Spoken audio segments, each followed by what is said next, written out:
Hello friends, welcome to day 2 of the MCQ challenge.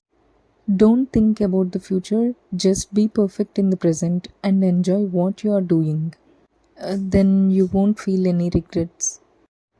I wanted to post my previous day's videos the next day early morning as I couldn't adjust my time, so please bear with me. So this is yesterday's video. I studied pediatrics, annotated my BTR book with some important points. As you see in this video, I did 200 MCQs, which are both the PYQs and mixed bag MCQs. I have left with some portion of pending in pediatrics, took some break in between. Presence of mind is important while solving MCQs. Otherwise, we can make silly mistakes which actually we know. As you can see, I did them today.